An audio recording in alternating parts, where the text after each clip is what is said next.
أما بعد فأعوذ بالله من الشيطان الرجيم بسم الله الرحمن الرحيم والفجر وليال عشر والشفع والوتر والليل إذا يسر هل في ذلك قسم لذي حجر عن عبد الله بن عباس رضي الله تعالى عنهما أن النبي صلى الله عليه وسلم قال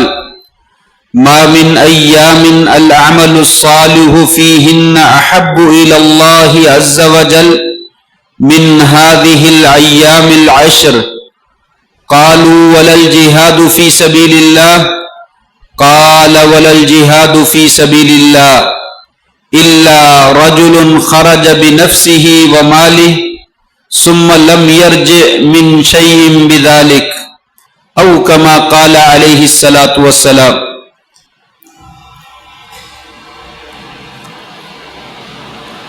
نہایت ہی عزت کے لائق سامعین محترم، بزرگوں، دوستوں، بھائیوں، معززات، ماؤں، بہنوں اور بیٹیوں، اللہ تبارک و تعالیٰ اس کائنات کا قادر مطلق ہے، وحدہ لا شریک ہے، فعال لما یرید ہے، جو چاہتا ہے وہ کرتا ہے، جس چیز کو کسی دوسری چیز پہ فضیلت دینا چاہے اسے فضیلت دے دیتا ہے۔ وہ انسانوں میں سے بعض انسانوں کو دوسروں پر فوقیت اور برتری عطا کرتا ہے، وہ زمین کے ٹکڑوں میں سے بعض ٹکڑوں کو دوسرے قطعات کے اوپر جو ہے وہ عظمت اور برتری عطا کر دیتا ہے، اور ایسے ہی اوقات میں سے بھی بعض اوقات کو دوسرے اوقات سے زیادہ افضل قرار دیتا ہے۔ ان سب کا مقصد یہ ہوتا ہے کہ مخلوق کائنات جو ہیں ان کی توجہ اللہ احکم الحاکمین کے ساتھ ہو جائے اور اس کے فیصلوں پر وہ راضی ہو جائے، اور جن چیزوں سے اللہ محبت کرتا ہے ان چیزوں سے محبت کرنے والے بن جائیں۔ اگر ایسا ہو جائے تو مخلوق جو ہے وہ اللہ تبارک و تعالیٰ کی محبوب بن جاتی ہے اور اللہ تبارک و تعالیٰ مخلوق کا محبوب بن جاتا ہے۔ تو یہی مقصد ہے ہر چیز کو دوسری چیز کے اوپر فوقیت اور فضیلت دینے کا، کہ اللہ نے یہ فضیلت عطا فرمائی ہے، اس کا مجھے احترام کرنا چاہیے، اس کے تقدس کا مجھے پامال نہیں کرنا چاہیے، اور اس کے ساتھ میں بھی محبت کرتا ہوں کیونکہ اللہ تبارک و تعالیٰ بھی اس سے محبت کرتے ہیں۔ نتیجہ کہ وہ انسان اللہ تبارک و تعالیٰ کا محبوب بن جاتا ہے۔ لہذا میری اور آپ کی ذمہ داری یہی ہے کہ ہر وہ شے جس کو اللہ تبارک و تعالیٰ محبوب جانتا ہے اس کے ساتھ ہم بھی محبت کریں، کیونکہ اللہ تبارک و تعالیٰ نے کسی چیز کو بھی اگر فضیلت دی ہے تو اسی وجہ سے دی ہے کہ وہ چیز اللہ تبارک و تعالیٰ کے ہاں وہ محبوب ہے، پسندیدہ ہے، تو لہٰذا وہ ہماری نظر میں بھی پسندیدہ اور محبوب ہونی چاہیے۔ چنانچہ نتیجتاً ہم سب جو ہے وہ اللہ تبارک و تعالیٰ کے محبوب اور برگزیدہ جو ہے وہ بن سکتے ہیں۔ انہی چیزوں میں سے کچھ اوقات ایسے ہیں جنہیں اللہ احکم الحاکمین نے باقی اوقات کے اوپر جو ہے وہ فضیلت اور برتری عطا فرمائی ہے۔ جیسے سال بھر کے 12 مہینے ہیں، 12 مہینوں میں سے 4 مہینے حرمت والے، 3 مہینے لگاتار ہیں، ذی قعدہ کا مہینہ، ذی الحجہ کا مہینہ اور محرم کا مہینہ، اور چوتھا مہینہ رجب کا ہے۔ یہ 4 مہینے بھی اللہ نے بنائے ہیں، باقی کے 8 مہینے بھی اللہ نے بنائے، لیکن ان کو حرمت والا قرار دیا اور باقی مہینوں کو حرمت والا قرار نہیں دیا۔ مطلب یہ ہے کہ میں جس چیز کو چاہوں فضیلت دے دوں، جس کو میں فضیلت دے دوں اس کو تم بھی فضیلت دو، اور اس کا تم بھی احترام کرو، اور اس کے تقدس کا جو ہے وہ لحاظ رکھو، چنانچہ اللہ نے کہا کہ یہ 4 مہینے حرمت والے، ان میں جنگ و جدال نہیں کرنا، لڑائی نہیں کرنی، فتنہ فساد نہیں کرنا، گناہ کے کام نہیں کرنے۔ تو کیا مطلب باقی مہینوں میں کرنے ہیں؟ نہیں، باقی میں بھی نہیں کرنے، لیکن ان کے تقدس کا اور ان کی پاکیزگی کا اور ان کے احترام کا زیادہ خیال رکھنا۔ اگر ان مہینوں میں انسان زیادتی کرتا ہے تو گویا کہ دوسرے مہینوں کی بنسبت اس کے نامہ اعمال میں گناہ جو ہے وہ زیادہ لکھا جائے۔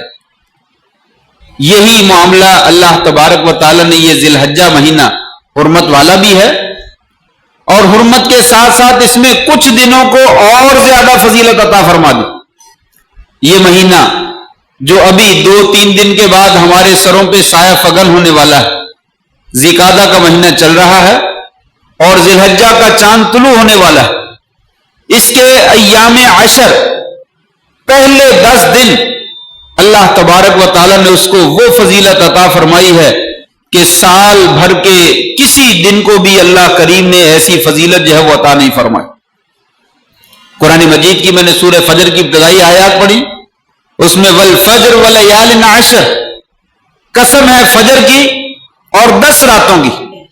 اکثر مفسرین کا کہنا ہے کہ یہاں پہ 10 راتوں سے مراد جو ہے وہ ایام عشر ذی الحجہ ہے،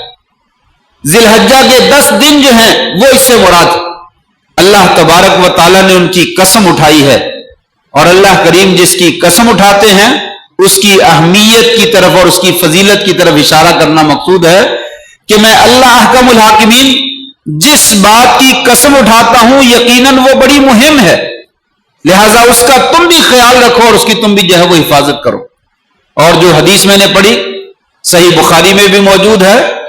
ابو داؤد، نسائی، ترمذی وغیرہ میں بھی موجود ہے، عبداللہ ابن عباس رضی اللہ تعالیٰ عنہ بیان فرماتے ہیں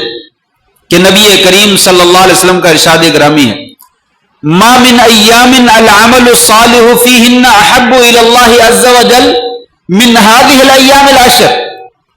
سال بھر کے تمام دن ان دنوں میں اللہ تبارک و تعالیٰ کو نیکی کا عمل کیا ہوا اتنا زیادہ پسند اور محبوب نہیں ہے جتنا زیادہ پسندیدہ نیکی کا عمل ان 10 دنوں میں ہوتا ہے پورے سال کے۔ قالوا ولا الجہاد فی سبیل اللہ،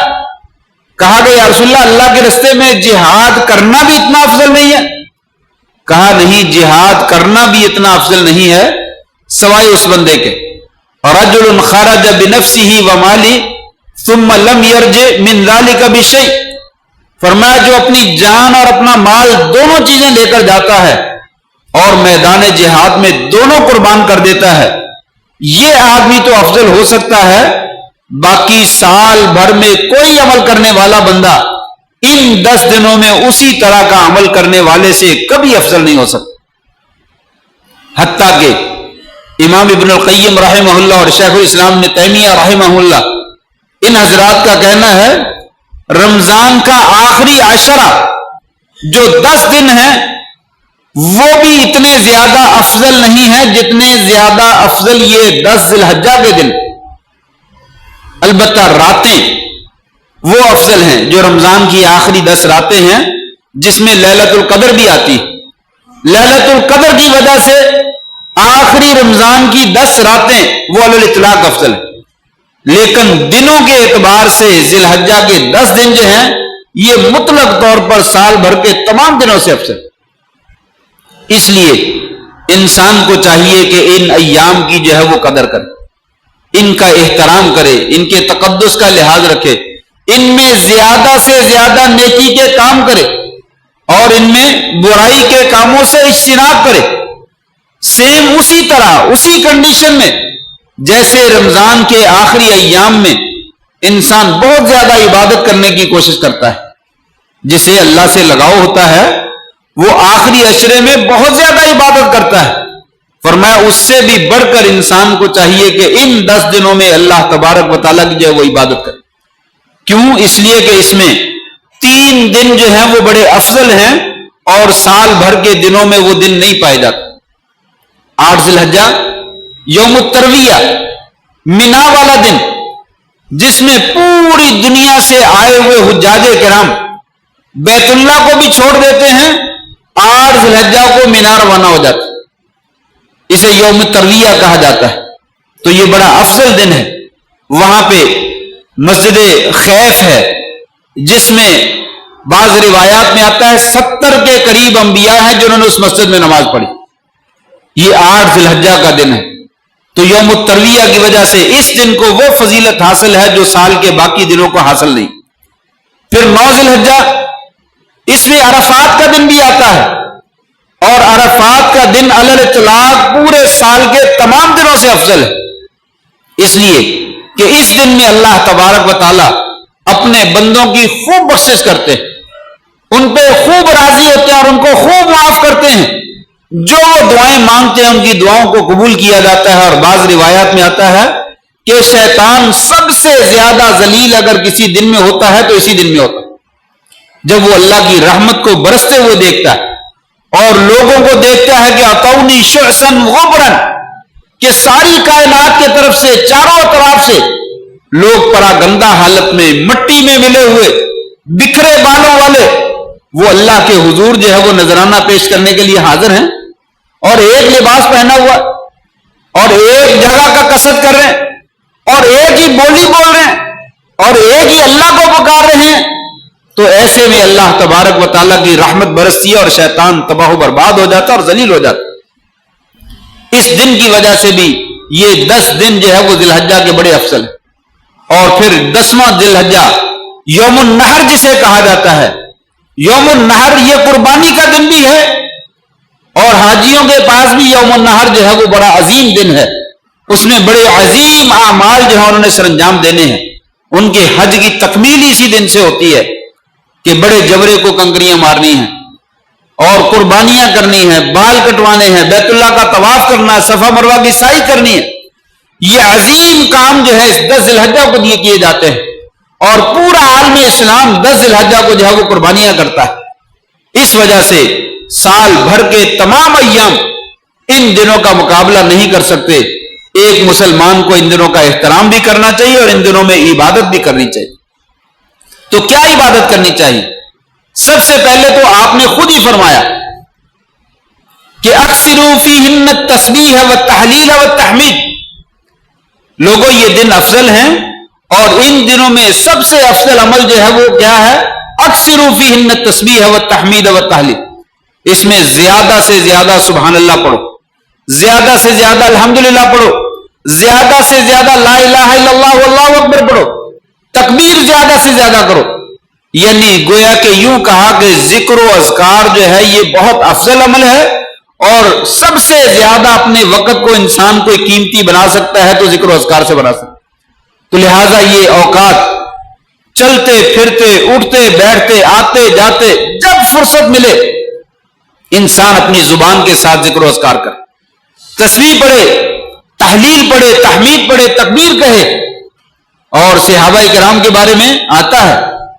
کہ حضرت عبداللہ ابن عمر رضی اللہ تعالیٰ عنہما اور ان کے ساتھ ایک اور صحابی دونوں بازار میں نکل جاتے، کانا یکبران و یکبر الناس بتکبیرہما، کہ یہ دونوں تکبیر کہتے بلند آواز سے تو ان کے پیچھے لوگ بھی تکبیریں پڑھتے۔ بازار، گلیاں اور علاقے، جگہیں ساری کی ساری اللہ تعالیٰ کی بڑائی سے اور تکبیر سے جو ہے وہ منور ہو جاتی اور جو ہے وہ روشن ہو جاتی اور گونج پیدا ہو جاتی کہ اللہ تبارک و تعالیٰ کا نام جو ہے وہ بلند کیا جا رہا۔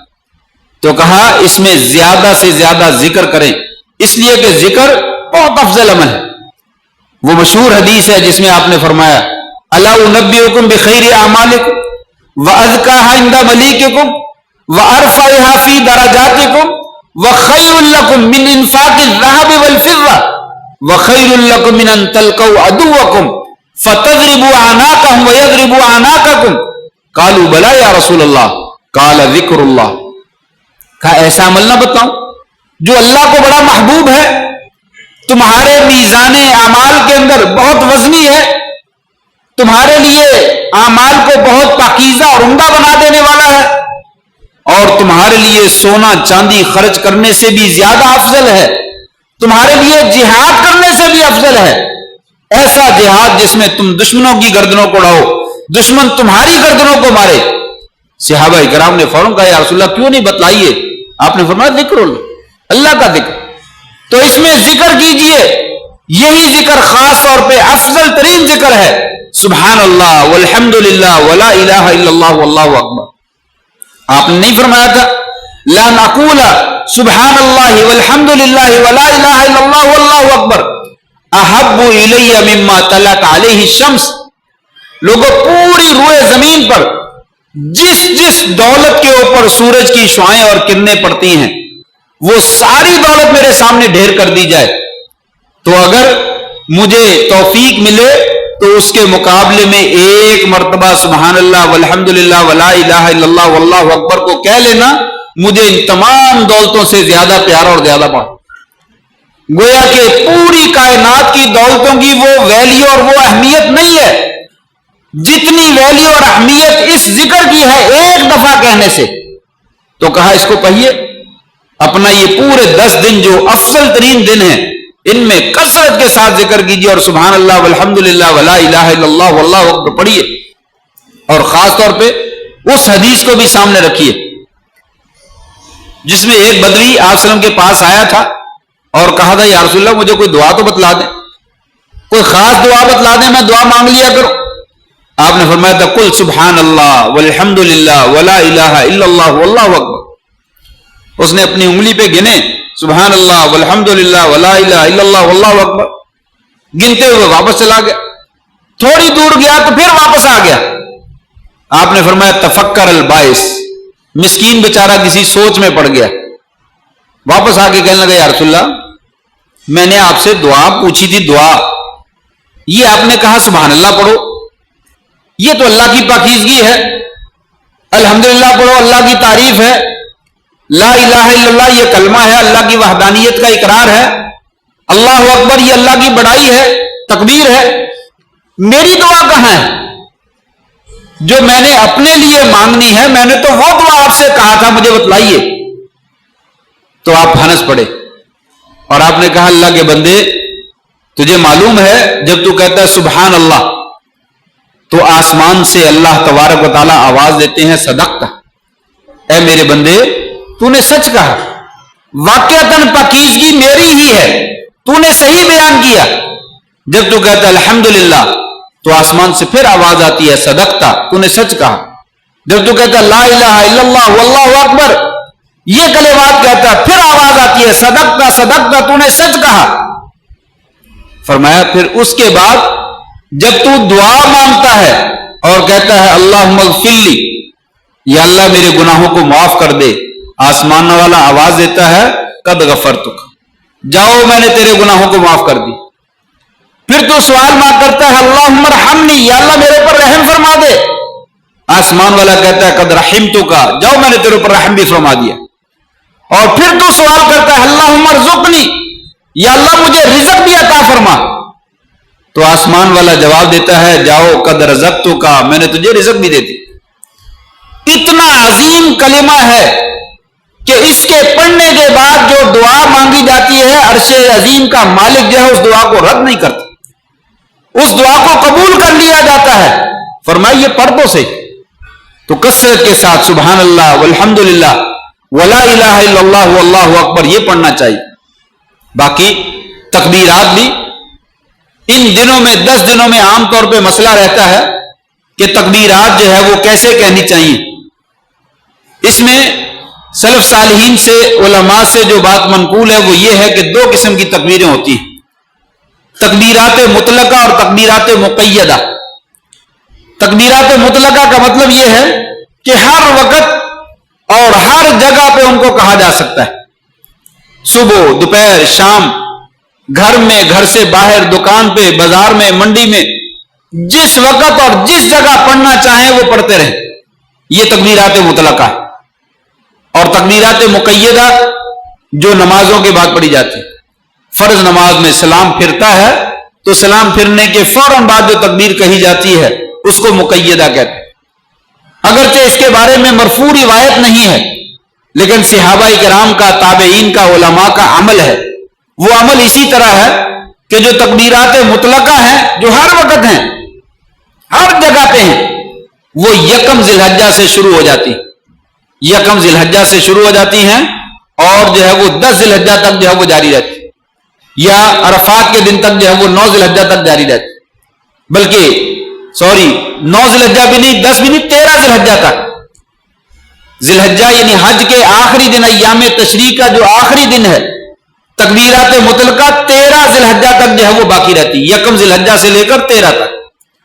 اور جو نماز کے بعد مقید تکبیریں ہیں وہ عرفات کے دن یعنی 9 ذی الحجہ کو فجر کی نماز سے لے کر جو ہے وہ 13 ذی الحجہ عصر کی نماز تک جاری رہتی، ہر نماز کے بعد جو ہے وہ تکبیریں کہی۔ اگر ان دنوں میں بھی انسان جو ہے وہ یکم ذی الحجہ کے بعد بھی، نمازوں کے بعد بھی کہہ لے تو تکبیرات مطلقہ ہی ہیں، جب مرضی کہہ لے، نمازوں کے بعد بھی کہی جا سکتی ہیں، لیکن اصل پابندی جو ہے وہ 9 ذی الحجہ سے لے کر 13 ذی الحجہ تک۔ کہنا کیا ہے؟ اس میں بھی شریعت کی جانب سے کوئی پابندی نہیں ہے، قرآن مجید میں بھی ذکر کیا گیا وَاذْكُرُوا اللَّهَ فِي أَيَّامٍ مَعْلُومَاتٍ، اللہ تعالیٰ کا ذکر کرو معلوم دنوں میں۔ حضرت عبداللہ ابن عباس رضی اللہ تعالیٰ فرماتے ہیں یہ ایام معلومات جو ہیں ان سے مراد 10 ذی الحجہ کے دن، 10 ذی الحجہ کے دن جو ہیں ان میں اللہ کا ذکر کرنا چاہیے۔ تو وہ ذکر کیا ہے؟ عام تکبیریں، اللہ اکبر اللہ اکبر، لا الہ الا اللہ واللہ اکبر اللہ اکبر وللہ الحمد، اللہ اکبر کبیرہ والحمد للہ کثیرہ وسبحان اللہ بکرۃ واصیلا، یا سبحان اللہ والحمد للہ ولا الہ الا اللہ واللہ اکبر۔ یہ ساری تسبیح و تحمید اور تحلیل سب کچھ جائز ہے، جس طریقے سے بھی آپ تکبیر کے کلمات کہیں، اللہ کی بڑائی بیان کریں، وہ اس میں شامل۔ تو لہٰذا یہ تکبیرات مطلقہ یکم ذی الحجہ سے 13 تک جانے دیں، اور مقیدہ جو ہے وہ 9 ذی الحجہ سے لے کر 13 کی عصر کی نماز تک جو ہے وہ رہنی، اور کلمات جو بھی پڑھنا چاہیں پڑھیں، اس میں وہ لا الہ الا اللہ وحدہ لا شریک لہ لہ الملک ولہ الحمد وہو علی کل شیء قدیر، یہ بھی شامل کر لیں، اس لیے کہ یہ دعا جو ہے یہ عرفات کے دن کی دعا ہے۔ آپ صلی اللہ علیہ وسلم نے فرمایا تھا خیر الدعاء دعاء یوم عرفہ وخیر ما قلت انا والنبیون قبلی لا الہ الا اللہ وحدہ لا شریک لہ لہ الملک ولہ الحمد وہو علی کل شیء قدیر۔ فرمایا سب سے بہترین دعا جو دعا کہی جاتی ہے وہ دعائے یوم عرفہ ہے، اور میں نے بھی وہ دعا پڑھی اور مجھ سے پہلے نبیوں نے بھی پڑھی، اور وہ دعا کیا ہے؟ لا الہ الا اللہ وحدہ لا شریک لہ لہ الملک ولہ الحمد وہو علی کل شیء قدیر۔ یہ کلمہ بھی بڑا افضل، اس کی فضیلت بھی وہ مشہور حدیث ہے جس میں آپ نے فرمایا کہ 100 مرتبہ کوئی آدمی دن میں اس کو پڑھ لیتا ہے تو فرمایا 10 غلام آزاد کرنے کا اللہ تعالیٰ ثواب عطا فرمائے۔ 10 غلام، آج کل غلام ملتا ہی نہیں، اور ایک غلام آزاد کیا جائے تو حدیث میں آتا ہے غلام کے ایک عضو کے بدلے اللہ تبارک و تعالیٰ آزاد کرنے والے کا ایک عضو جو ہے وہ جہنم کی آگ سے آزاد فرما دیتے، یعنی ایک غلام کے بدلے ایک انسان پورا جہنم کی آگ سے آزاد ہو جاتا ہے۔ فرمایا جس دن 100 مرتبہ یہ کلمہ پڑھ لیا جائے 10 غلام آزاد کرنے کا ثواب ملتا، اور مزید 100 نیکیاں نامہ اعمال میں لکھ دی جاتی ہیں، 100 برائیاں مٹا دی جاتی ہیں، اور صبح سے لے کر شام تک وہ انسان شیطان سے محفوظ کر دیا جاتا ہے، اور کوئی آدمی بھی اس بندے سے زیادہ افضل عمل کرنے والا نہیں ہے مگر جو بندہ 100 مرتبہ سے بھی زیادہ پڑھے۔ اگر زیادہ پڑھے گا تو زیادہ افضل ہو جائے گا، کم از کم 100 پڑھے گا تو باقی تمام اعمال کرنے والوں سے بندہ افضل ہو جائے۔ لیکن کہاں ٹائم ہمارے پاس فرصت کہاں ہے؟ اللہ کا ذکر کیا جائے، 100 مرتبہ لا الہ پڑھا جائے۔ اگر میں پوچھوں کہ آج کس کس نے پڑھا ہے تو میں نہیں سمجھتا کہ 10-15 بندوں سے زیادہ کو بندے نکلا ہے، شاید وہ بھی میرا گمان ہے کہ 10 بندے نکل سکتے ہیں جنہوں نے 100 مرتبہ صبح لا الہ الا پڑھا، لیکن اس سے زیادہ نہیں مل سکتا۔ اتنا افضل عمل، مولوی صاحب کو خاص وظیفہ بتلائیں، کوئی خاص جو دعا بتلا دیں، وہ اس سے زیادہ خاص کیا ہو سکتی ہے؟ اتنی اہمیت والی دعا جس کو کہا گیا دعائے یوم عرفہ ہے، جس کو کہا یہ لوگوں میں بھی یہی پڑھتا ہوں اور مجھ سے پہلے تمام انبیاء بھی پڑھتے رہے، اور جس کی فضیلت اتنی ہے، لیکن پڑھنے والے کتنے ہیں؟ تلاش کرنے سے ملے، تلاش کیے جائیں تو بندے ملتے نہیں۔ تو یہ معمول بنائیں، خاص طور پہ یہ یکم ذی الحجہ سے 10 ذی الحجہ تک ضرور پڑھیں تاکہ تحمید کے اندر اور تحلیل کے اندر یہ بھی آ جائے اور ذکر و اذکار بھی ہو جائے اور اجر و ثواب بھی مل جائے اور پتہ نہیں کتنا پھر اجر ملے گا، کیونکہ 10 ذی الحجہ کے دن بڑے قیمتی ہیں اور بہت زیادہ اجر ملتا ہے۔ تو لہٰذا ہر روز یہ معمول بنائے کہ یہ 100 مرتبہ جو ہے یہ کلمات ضرور پڑھنے ہیں۔ اگر موقع ملے تو شام کو بھی پڑھ لے، صبح بھی 100 مرتبہ پڑھ لے اور شام کو بھی 100 مرتبہ پڑھے، پھر دیکھیں اللہ تعالیٰ کی رحمتیں، برکتیں اور نوازشیں انسان پر کیسے جو ہے وہ نازل ہوتی۔ تو یہ تو ذکر کے ناحیے سے ہو گیا۔ انہی دنوں میں ایک دوسرا عمل ہے روزہ۔ روزہ رکھنے کی بھی کوشش کرنی چاہیے، اس لیے کہ روزہ بھی افضل اعمال میں سے۔ ایک صحابی نے سوال کیا تھا، یا رسول اللہ مجھے کوئی ایسا عمل بتلائیے، اخبرنی بعمل ادخل بہ الجنہ، مجھے ایسا عمل بتائیں جو اس پر عمل کروں تو اللہ مجھے جنت میں داخل کر دے۔ آپ نے فرمایا علیک بالصوم فإنہ لا مثل لہ، روزے کو لازم پکڑ لے، روزے جیسا کوئی دوسرا عمل نہیں، روزے جیسا کوئی دوسرا عمل، اس لیے کہ اللہ تعالیٰ نے فرمایا تھا الصوم لی وانا اجزی بہ، لوگوں روزہ میرے لیے ہے، فرشتہ کو اس کا عمل اجر جو ہے وہ لکھ نہیں سکتا، اس کا اجر بھی میں ہی دیتا ہوں۔ مشکل ہے گرمی کے دنوں میں، لیکن اجر بھی اتنا زیادہ ہے کہ انسان سوچ نہیں سکتا۔ جو اللہ کا محبوب بننا چاہتا ہے وہ دقت کو، پریشانی کو، تکلیف کو برداشت کرتا ہے، مشقت کو برداشت کرتا ہے، اتنا ہی اس کا مقام جو ہے وہ اونچا ہوتا چلا جاتا ہے۔ دنیا میں بھی پھر اللہ سکون دیتا ہے اور آخرت میں پھر اجر عظیم عطا فرماتا ہے، دونوں جگہ پہ انسان خوش ہو جاتا ہے۔ فرمایا ایک روزہ نفلی اللہ کے رستے میں رکھتا ہے تو اللہ تبارک تعالیٰ 70 سال جہنم کی مسافت سے انسان کو دور کر دیتا۔ تو یہ 9 ذی الحجہ، یکم ذی الحجہ سے لے کر 9 ذی الحجہ افضل ترین دن ہیں، ان میں روزہ رکھیے۔ 9 ذی الحجہ کا تو رکھنا ہی رکھنا چاہیے، لیکن اس سے پہلے یکم سے لے کر 8 تک بھی روزے رکھنے چاہیے۔ چلو سارے نہ صحیح، 1 2 3 کچھ تو انسان حصہ ڈالے تاکہ افضل ایام میں جو افضل عبادت ہے وہ ادا ہو سکے۔ ابو داود کی ایک روایت ہے، اس میں یہ موجود ہے کہ کان رسول اللہ صلی اللہ علیہ وسلم یصوم 9 ذی الحجہ، آپ صلی اللہ علیہ وسلم ذی الحجہ کے 9 روزے رکھا کرتے تھے۔ یہ مسنون بھی ہیں، فضیلت تو ہے ہی ہے، آپ کا اس کے اوپر عمل بھی ہے کہ آپ یکم ذی الحجہ سے لے کر 9 ذی الحجہ تک تقریباً روزہ رکھا کرتے۔ تو یہ روزے رکھنے والے ہیں، رکھیے، اور اجر و ثواب جو ہے وہ بیش بہا ملتا ہے۔ ان اوقات کو جو ہے وہ ضائع نہ کیجیے۔ اسی طریقے سے ان ایام کے اندر تیسرا عمل جو ہے وہ یہ بھی کرنا چاہیے کہ انسان جو ہے وہ زیادہ سے زیادہ صدقہ خیرات کرے۔ پہلے بھی انسان کرتا رہتا ہے، بخیلی نہ کرے، کنجوسی نہ کرے، پیسہ خرچ کرے۔ اللہ تبارک و تعالیٰ پیسہ خرچ کرنے والے کو اور دیتا ہے، اس کے پیسے میں کمی نہیں ہوتی بلکہ برکت ہوتی ہے اور اضافہ ہوتا ہے۔ ما نقصت صدقۃ من مال، ما نقص مال من صدقہ او کما قال علیہ الصلوۃ والسلام، کبھی صدقہ کرنے سے مال جو ہے وہ کم نہیں ہوتا۔ ہر روز صبح ہوتی ہے تو آسمان سے فرشتہ جو ہے وہ ایک ندا لگاتا ہے، آواز لگاتا ہے، اللہم آت منفقا خلفا وآت ممسکا تلفا، یا اللہ جو تیرے رستے میں خرچ کر رہا ہے اسے اور عطا فرما۔ اللہ جو پیسہ روک کے بیٹھا ہوا ہے اور کنجوس بنا ہوا ہے، اللہ اس کے مال کو تلف کر دے اور ضائع کر دے۔ تو کیا خیال ہے، فرشتہ بھی اللہ نے مقرر کیا اور اس کو ڈیوٹی بھی اللہ نے لگائی، دعا مانگو اور یہ اعلان کرو، پھر اللہ قبول نہ کرے، یہ کیسے ہو سکتا؟ یقیناً یہ فرشتے کی ندا بھی اور دعا بھی قبول ہوتی ہے۔ جو مال اللہ کے راستے میں خرچ کرتا اسے اور ملتا ہے، اور جو نہیں خرچ کرتا اسے چھین لیا جاتا ہے۔ اور ملنے کے 2 مقصد ہو سکتے ہیں، یا تو دولت بڑھ جاتی ہے یا دولت میں برکت پیدا ہو جاتی ہے، تھوڑی کے باوجود وہ بہت زیادہ فائدہ دے دیتی ہے اور بہت جگہ پہ کام آ جاتی ہے۔ اور مال ختم ہونا بھی 2 طرح سے ہوتا ہے، یا تو اللہ چھین لیتا ہے، نقصان ہو گیا، راتوں رات ڈوب گیا، یا ایسے ہوتا ہے کہ مال تو بہت زیادہ ہے لیکن کسی خاص کام انسان کے نہیں آتے، کبھی مقدموں میں لگ گیا، کبھی ہسپتالوں میں لگ گیا، کبھی کچہریوں میں لگ گیا، کبھی کسی جگہ پہ لگ گیا، کبھی کسی جگہ پہ لگ گیا، لیکن کوئی خاص مقصد اس کا جو ہے اس سے حاصل نہیں ہوتا، وہ اس کے کام نہیں آتا، یہ بھی تلف میں ہے۔ تو اللہ کے راستے میں مال خرچ کرنا چاہیے، ان دنوں میں صدقہ کرنا چاہیے، اتقوا النار ولو بشق تمرہ،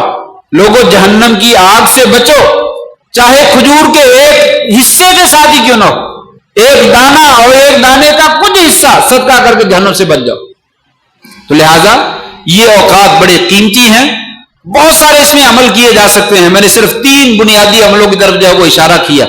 ان کو خاص کر لیں، باقی جس عمل کا بھی موقع ملے اس کو کریں تاکہ یہ اوقات جو ہے وہ قیمتی ہو جائیں۔ اللہ سے دعا ہے اللہ تبارک و تعالیٰ یہ ذی الحجہ کے 10 دن ہمیں حاصل کرنے کی جو ہے وہ توفیق نصیب فرما دے،